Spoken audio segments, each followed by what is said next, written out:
All right, so let's start with this. We're going to talk about flow, but I find that this actually is critical to being in flow. I've read tons of books on flow, so I definitely have a bunch to share. My motivation strategy, like it's important that as an entrepreneur, right, or as someone that works for themselves, that you're very clear about what maximizes your motivation. This is what maximizes my motivation, right? So when I am procrastinating or when I'm thinking about a project, I try to make sure that my projects that I'm going to work on like fulfill as many of these as possible, because I know that when a project is a big opportunity, right? Like that's the first one, I'm more prone to take it more seriously and be more engaged in it. Is there an external real deadlines? Deadlines drive action. That doesn't only work for prospects and customers,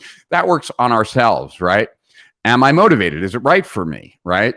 And are the stakes high? I've certainly been in dangerous situations in my life, but the one that I felt most alive in was when Kim bought me a sparring session with a UFC fighter. I never felt more alive. Like I never felt more in the present moment in that sparring session with that fighter. The feeling was so amazing, so present. And I find that the higher the stakes, generally, the easier it is for me to focus.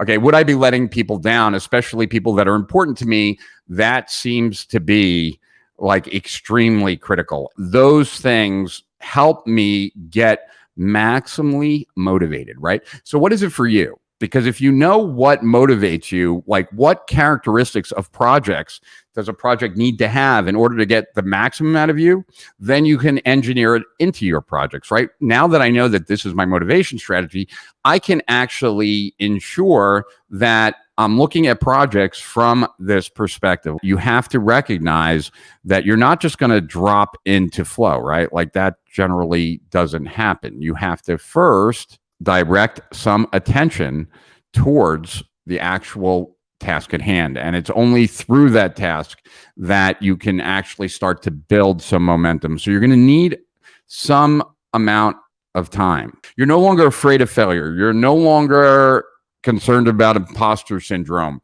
You are in the zone. You are completely focused on the task at hand. And when you're completely focused on the task at hand, you lose that sense of self, right? Kind of unaware of what's going on around you and in you, if that makes sense. And I would imagine that most of us have had that experience, right?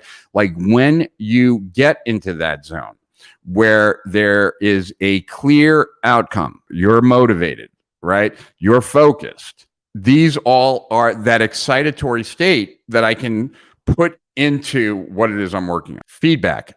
Feedback is critical when it comes to flow, right? You need a way of monitoring your activity and whether or not it's working. To determine if your actions at work are moving closer to your objective, you must give yourself feedback throughout the day. If you have no way of judging your performance, it's very difficult then. You're actually hindering flow because you have no way of knowing or rewarding or being happy for yourself when you accomplish stuff. This is one of the reasons why I generally script my day in the morning. In order for today to be a great day, what has to occur? I took the time in the morning to define what the win would be, because oftentimes I'm an asshole to myself where if I don't define what the win is, right, in the morning, I will change the rules at the end of the day. The challenge needs to be just right, right? Too much of a challenge causes anxiety. Too little of a challenge causes boredom. We're looking for that sweet spot. And that often comes down to like how you chunk activities. So if you're playing chess, you should play chess against players who are rated just 4% better than you. If you play against a weaker player, you'll win too easily and be bored. If you play against a grandmaster, you'll consistently be crushed and find the experience frustrating and hopeless. But if you can compete against people that are slightly better in any area, will get better. And you know you can win if you dig deep, dedicate your attention to the task at hand, and experience flow.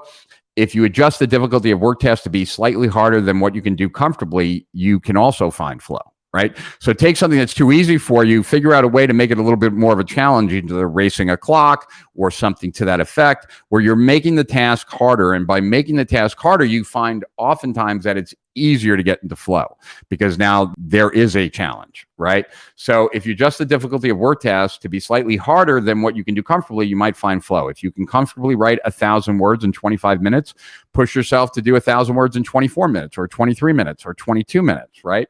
Most enjoyable activities are not natural. They demand an effort that initially one is reluctant to make. But once the interaction starts to provide feedback to the person's skills, it usually begins to be intrinsically rewarding. Thank you for joining me today. And thank you to all of you who joined me today.